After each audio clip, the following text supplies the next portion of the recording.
Hey, it's your buddy AJ from the Y-Files. And Hecklefish. Right, and Hecklefish. We just wanted to tell you that if you want to start a podcast, Spotify makes it easy. It'd have to be easy for humans to understand it. Will you stop that? I'm just saying. Spotify for podcasters lets you record and edit podcasts from your computer. I don't have a computer.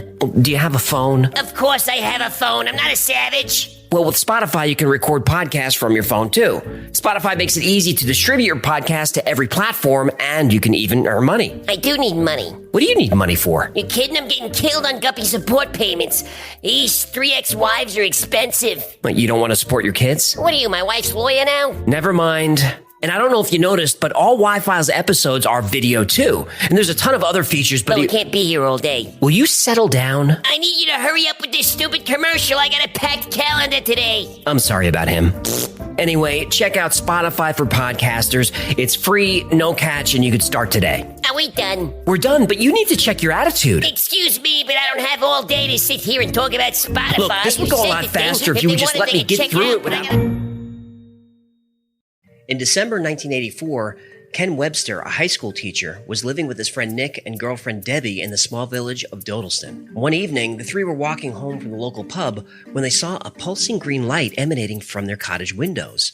When they got inside, they saw something that terrified them. Though their computer wasn't connected to any network and everyone in the house was gone all night, a strange message was written on the screen, a message addressed to them by name. Over the next few months, more messages appeared, and eventually Ken and his friends began corresponding with the person on the other side. At first, Ken thinks this is a hoax or a prank, but over time, he comes to believe that not only are the messages real, they're being written by someone living in the very same house in the year 1541. Let's find out why.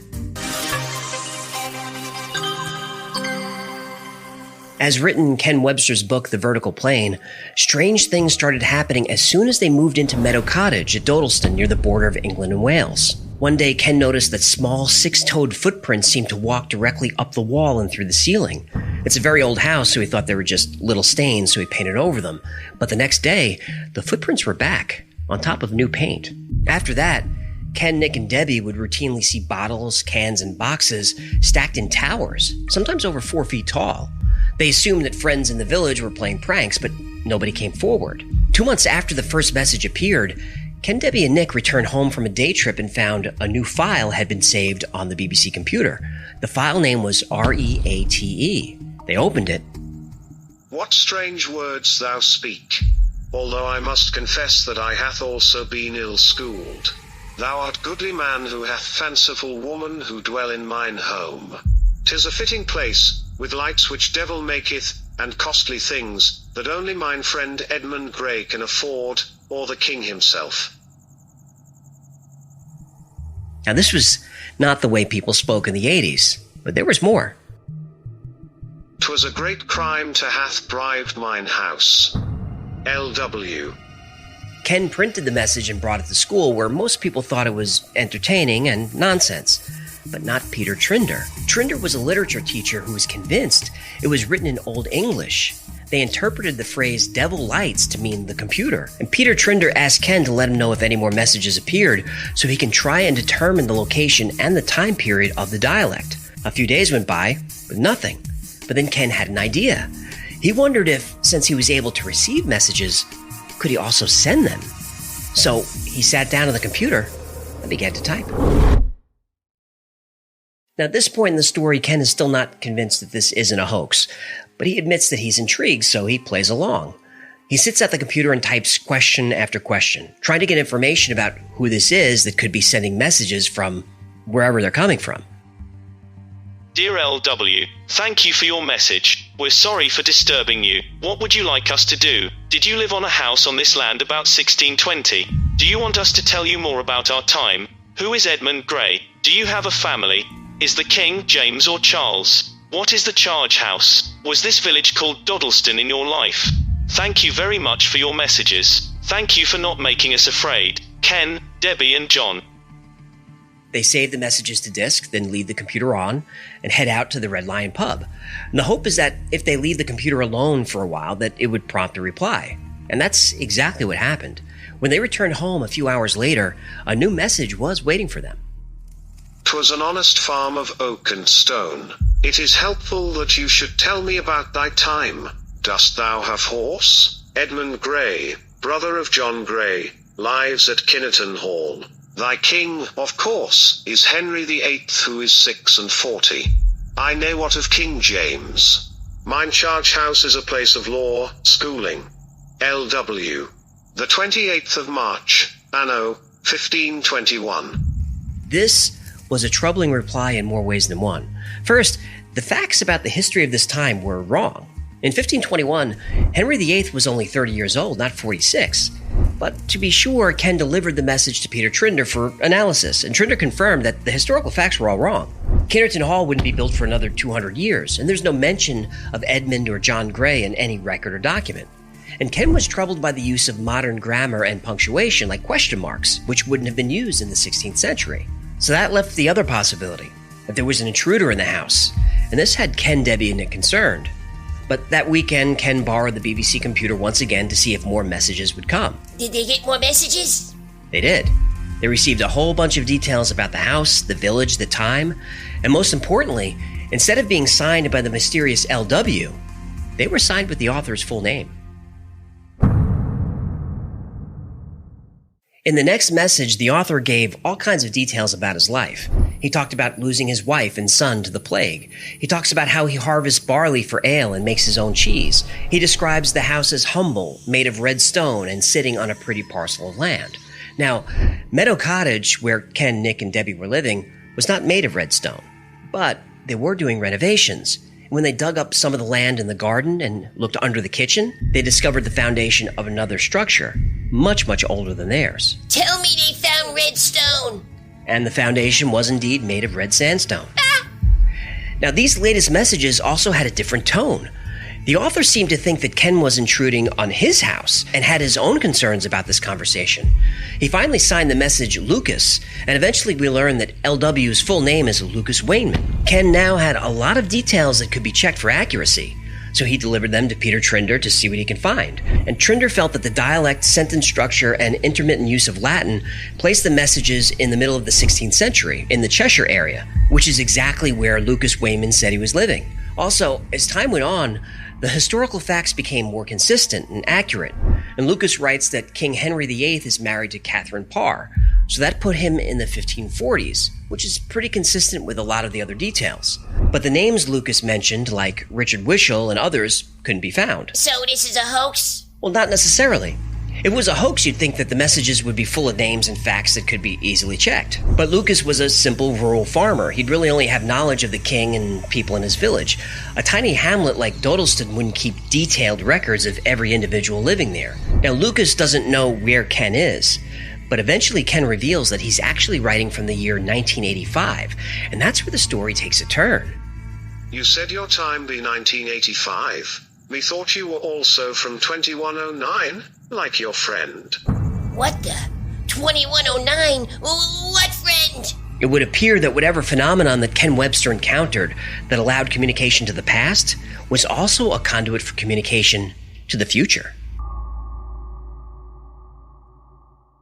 As more text came in and as more of the information was researched by Peter Trinder, Ken was believing less that this was a hoax. The responses were coming too fast for someone to be breaking in and leaving files on his computer. And Ken and Debbie was starting to believe that they were somehow communicating with a real man. A man who lived 400 years ago on the same piece of land where Ken was living now. But who were the people from 2109?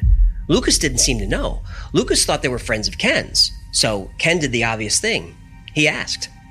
Calling 2109. And then came a response. Ken, Deb, Peter, we are sorry that we can give you only two choices. One, that you either have your predicament explained in such a way that you have instant understanding, but cause what should not happen. Or two, try to understand that you three have a purpose that shall, in your lifetime, changes the face of history. We, 2109, must not affect your thoughts directly, but give you some sort of guidance that will allow room for your own destiny. All we can say is that we are all part of the same God, whatever he or whatever it is. Apparently, Ken's computer had opened two-way communication not only with the past, but with the future as well. And according to 2109, this communication had purpose, though we don't yet know what that purpose is. Meanwhile, Meadow Cottage was experiencing more and more events that seemed to be a poltergeist. Footsteps were heard at all hours of the night, but when they were investigated, nothing was there except footprints. Sections of the house would become so cold that breath was visible. More objects were found stacked in corners of rooms. Tapping was heard. Even words were found written in chalk around the house, including Lucas's name. The anxiety was becoming too much. Deb had rented another house nearby so they could occasionally get some sleep, and Nick, who'd been with them since the beginning, had moved out. Deb tried to find some explanation for what was happening and pulled some maps of the area. She learned that a ley line was running... Wait. What's a ley line? Well, a ley line is an alignment drawn between two structures that supposedly possess or can harness energy. Stonehenge, the Great Pyramids, Chichen Itza, and other significant structures are built on ley lines. Was your cottage built on a ley line? It was. And after discovering this, Deb started having visions and vivid dreams about Lucas, even interacting with him like he was trying to communicate further. It's at this point that Ken and Deb bring in help. The Society of Psychical Research. They called in the heavies? They did, and the SPR sent 2 researchers to Meadow Cottage, and the plan was either to debunk or prove the phenomenon once and for all. The Society for Psychical Research, or SPR, had been investigating the paranormal since 1882, and they're still around today. OG ghost hunters. They are. And 2 investigators, David Welch and John Bucknell from the SPR, arrived and proposed a test. They would send 10 questions to 2109 and then delete them. But Ken and Deb would have no idea what the questions were. Ken and Deb were then separated from the computer while they waited for a reply. And a few days later... David, John. David, you interfere with communication. Next time you decide to perform your little experiment, you must be clear from here. We suggest you try someone else to sit with Debbie. Yes, we are what you would call a tachyon universe, but your understanding is incorrect. We ask nothing more of you than to carry on as you would prefer. We will have John present if given choice, or you may bring another as mentioned. No, it is no concern to us that this is not proved. We will give you a plotting of a star next time.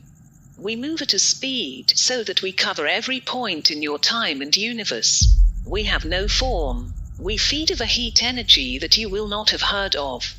2109. David Welch said that 2109 didn't answer the questions, but had picked up on all the questions in the right order. And Ken and Deb thought this would prove that they were not perpetrating a hoax. The SPR investigators weren't so sure. They speculated that maybe sensitive microphones could have been planted to let them know the questions in advance. They spoke the questions out loud? No, they didn't, but the investigators thought that maybe a microphone could pick up the sounds of the keys being pressed, and that Ken would be able to deduce what they were typing. Yeah, that sounds like a stretch to me. It does, but for something like this, it's best to eliminate every possibility. The SPR investigators left, and Ken looked for more ways to convince them that what was happening was real. Frank Davis, another teacher at Ken's school, agreed to come over as a witness. When he arrived at the study where the computer was set up, he reported that the room became extremely cold for 2 or 3 minutes before returning to normal. They all went into the kitchen for a while to talk, and when they came back to check the computer, a new message had arrived. But this time, it was from someone else. When Ken, Debbie, and Frank Davis checked the computer that evening, a new message was shown on the screen. And it wasn't from Lucas. It was from someone who called himself John, who was a friend of Lucas's. John said that the local sheriff had Lucas imprisoned for witchcraft and communicating with spirits. So for days, no new messages arrived, and Ken and Debbie attributed this to Lucas rotting in a prison cell somewhere. Meanwhile, Peter Trinder was still feverishly trying to decipher the past messages, and Trinder enlisted the help of a librarian at Brasenose College at Oxford. Now, Lucas claimed to have attended Brasenose and gave Ken a list of books to check to prove he was telling the truth. Now, after some time, the librarian confirmed that not only did every single book exist at the college, but they were all contemporary to the 1520s, exactly as Lucas described. Finally, Ken and Deb decided to take an aggressive approach. They demanded that word be taken to the sheriff that Lucas be freed, or they would use their power against him. That seemed to get the sheriff's attention, and Lucas was immediately freed. Now, sensing a new kinship, Ken asked Lucas if he was the one moving objects around the house. Lucas says it wasn't him, but the same thing was happening on his side. Both Ken and Lucas began to suspect that the poltergeist activity was being caused by the mysterious entity that they called 2109.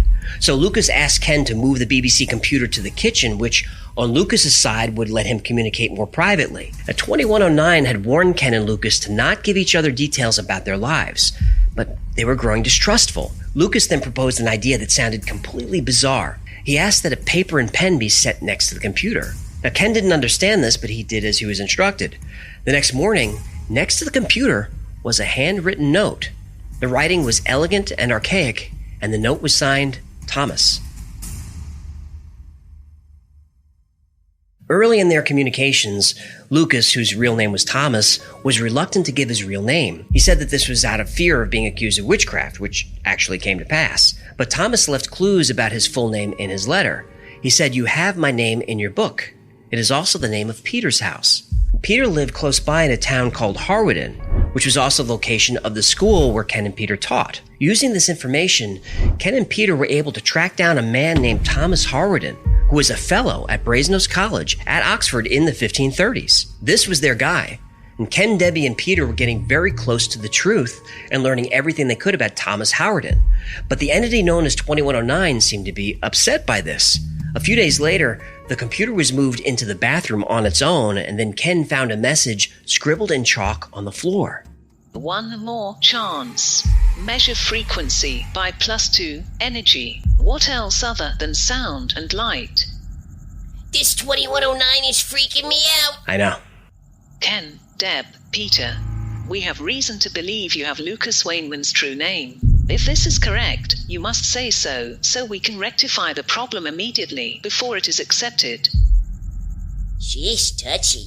Yeah, and Ken wanted to minimize his contact with 2109. After more communication with Thomas Harweden in the 16th century, Ken learned that 2109 was tampering with many of the earlier messages that Thomas, aka Lucas, had sent. Apparently, 2109 was trying to obscure details to prevent Ken from discovering Thomas's true identity, which is why some facts were wrong. Meanwhile, the Society for Psychical Research had lost interest in the case. They told a local paper, "Clearly, if this case is a hoax, then the two teachers are the prime suspects. I believe it is also possible that a third party was responsible. I would have loved to prove it was genuine. It would have been the most unique phenomenon ever recorded. Something or someone is doing it. It was not the job of the SPR to point the finger." As Ken suspected, the SPR was extremely skeptical and wasn't taking the investigation seriously.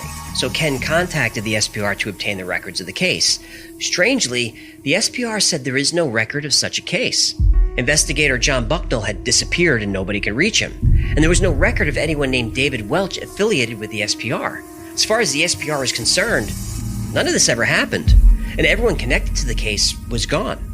Apparently, 2109 was aware of Ken's frustration because a few days later, they contacted him. And this time, they gave him the name of someone to contact. No? And a phone number. When Ken sat down at the BBC computer, 2109 had left him a very specific message. We ask you to do the following. There is a brilliant researcher, ufologist. We know you don't like the word. His name is Gary M. Rowe. His ideas differ somewhat to yours, but nevertheless, he can help you with a couple of your problems. You may phone him at the number below and invite him to talk with you. When he comes, show him this and ask him what he makes of it. Peter must do the telephoning. Tell him that you got his telephone number from a UFO enthusiast. 2109. Gary Lowe was a UFO investigator who was skeptical, but he did come out to Meadow Cottage with all kinds of equipment to try and figure out what was going on. And this began a series of communication between Gary and 2109 directly. The process was this. Gary would put a letter in a sealed envelope and place it on top of the computer. When 2109 would respond, the message was printed and put into an envelope without Ken reading it. And this back and forth continued for some time when Gary finally sent a message back to 2109 that read, "Greetings. I am instructed to apologize, but in any event, I would have done so of my volition. There will be a letter hopefully this weekend. I am also instructed to apologize to Ken and Debbie. I must try and answer your last letter. It would appear that you are more important than I had realized in the scheme of things. Gary." Apparently, something in one of the messages from 2109 had caused Gary to become very secretive about the communication and the contents of the letters. Now, Ken became so frustrated and angry that Gary left that night, and they would never hear from Gary again. As Ken continued to communicate with Thomas, aka Lucas, Lucas explained that one night he saw glowing lights coming from his fireplace. From the light, a man stepped out and asked him to not be afraid. When the man left, Lucas found what he described as a light box in his kitchen. He realized that when he spoke to the light box, his words would appear on a screen in glowing green letters. And on March 21st, 1985, Lucas had sent his final message. My true fellows and sweet maid, Grona has said that Thomas must go. I know it is for the best because the people of Dodleston are very wary of me. It is good to know that all will change and there are true men to follow like Ken and Peter. Though 400 years is a long time, and there is much to happen to mankind. Perhaps you will come to Oxford. Now I think there is no danger for me there, for I hear the king is very sick and all is quiet in the church. I shall go by boat from Cheshire to Bristol. I shall try to make my stay at Brasenose. I will write my book about my brothers and maid and the end of Lucas and our love for one another. One day you will all sit down at my table for wine and mead by the river in Oxford, where we shall read each other's books and laugh, and we shall speak of truth and good men, watching Oxford change together forevermore. In your time, my book is old, but I shall not go to my God until it is written. Then we will all be truly embraced. My love to you all. I shall await you in Oxford. Thomas Harden.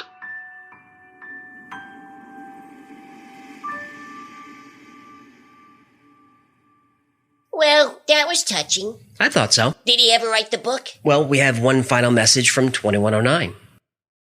There is another person to come. They will be the help we need. You will know when they come. Thomas did eventually write his book, and he soon died shortly after. He placed it in a secure place. It shouldn't take too many years to find it, though he wrote it in Latin with the help of a friend that he met in Oxford. The inscription reads, Me writes this with the hope that mine friends will one day find this book. Then may our lands be not so distant. We will finish now. You have a lot of work to do. There is no need to write back as we will have gone. Thank you for your cooperation. 2109.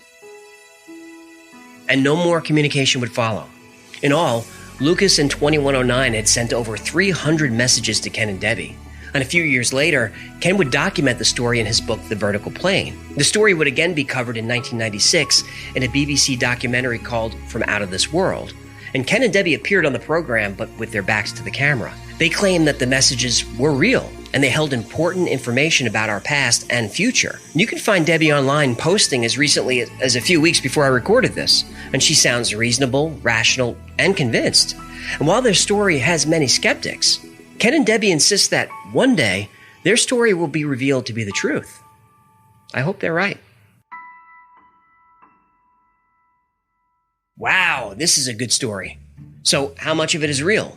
All of it? None of it? All of it? All of it. Well, here's what I've been able to dig up.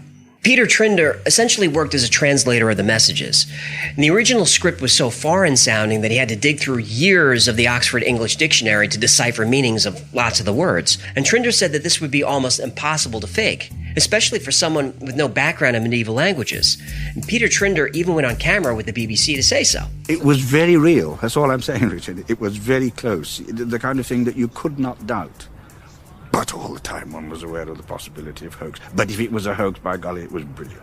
And on the skeptical side, also from the same program, there's Dr. Laura Wright of Cambridge. Looking at the verb structure, there are things which Lucas says that would not have been said in 1546. It's true that individuals can make up individual words, but we don't make up our verbs. It's possible, or it was possible in England in 1546 to say I do, thou dost, he, she or it doth, he, she or it does. But it wasn't possible to say I doth, or he, she, or it dust. Now, all the way through Lucas's messages, he mixes and messes up these suffixes with the wrong subject. Finally, when asked if she thought it was a hoax by someone with a background in early English writing... No, if somebody had a background in early modern English writing, their hoax would look a lot better than this. I mean, they would get their verbal inflections correct. They wouldn't choose vocabulary that came from a period long before the period that this is supposed to have been written in. They'd do it a lot better. Also, a sample of Ken's writing was run through software and compared against Lucas's messages. The result was that both sets of writing tested close enough with the software that they were possibly composed by the same author. Now, Ken said that 300 words isn't nearly large enough of a sample, and that the BBC specifically chose passages that they were sure would give them the results they hoped for. Media always has an agenda. That's true. Now, Ken and Debbie's roommate showed up in a forum a few years ago saying that Meadow Cottage was actually a peaceful place, and that he never experienced any of the phenomena that Ken did. So Ken's lying? Well, John doesn't go that far. He said Ken was a serious person and wouldn't want to open himself up to ridicule by writing a book that would make him out to be a loon. Another rumor, which I read online, I don't know if it's true, is that when the librarian was researching the books on Lucas's list, it's been reported that someone else was there also researching the same books. That's just what I read on a blog post. I'm not judging, I'm just reporting. And here's something interesting. In the book, which was published in 1989, Entity 2109 says that in Ken's lifetime, Fermat's last theorem would be solved. Pierre de Fermat proposed a mathematical theorem in 1637, and it was studied by mathematicians for over 350 years and couldn't be solved. Well, in 1995, Andrew Wiles published the first successful proof of Fermat's last theorem, a proof that earned Wiles the Abel Prize. 2109 was right. They were. And that's an obscure detail for a hoaxer to just come up with, and it's a hell of a gamble. Also, 2109 gave the coordinates of an undiscovered star that they said would be important to mankind. And years later, a quasar was found at those coordinates. And Lucas talks about being imprisoned by a Sheriff Thomas Fowlhurst of Cheshire. Now, there's no record of this man, but I did some sleuthing, and it turns out that there absolutely was a Sir Thomas Fowlhurst with a slightly different spelling but same pronunciation, who was Sheriff of Cheshire in 1529, which is awfully close to the right time. Did you ever find that UFO guy? Ah, Gary Rowe. Yeah, that guy. Though UFO researcher Gary Rowe disappeared for years, he's since spoken out about the Dodleston messages. In the description, I'll link to a blog post from as recently as 2017 where Gary has all kinds of things to say. He believes every word of it. He thinks he was chosen to receive this information from 2109 because the information is safe with him. Many people are highly skeptical about the events related in the Vertical Plane book. Quite rightly so, given the degree of strangeness. But I am not. I left no stone unturned and used cutting-edge science to get to the truth. In fact, I believe it was the first computer-controlled psychic investigation recorded in the world. I know it really happened. It changed my life forever. It is going to change yours. The book will, one day, be ISBN recorded under the history section. It is a monumental, historical marker in the ribbon of time. Is he right? I guess time will tell. I don't know if the Dodleston messages story can be debunked, but it can certainly be contested. But I have to admit, a lot of the story can be confirmed. Now, Ken and Debbie haven't cashed in, and they seem to be very nice, intelligent, reasonable people. And after the BBC program, they sought no further publicity about the story, even knowing how many books they can sell. And Ken said back then, now, just over 10 years after our own adventures, the sad but good advice seems to be to keep quiet about it. Meadow Cottage was important to us. It is sufficient. And although Debbie can be found online, Ken prefers privacy, and I think we should respect that. All we can hope for is that one day, buried under the dusty, faded stacks in the Brasenose Library at Oxford, someone will discover a mysterious book, handwritten in Latin, a book that tells a fantastic tale of a relationship between people across time. People, though initially fearful and skeptical of one another, establish a friendship that would change all their lives. And this book, when finally discovered, will change everyone's life, everywhere, forever.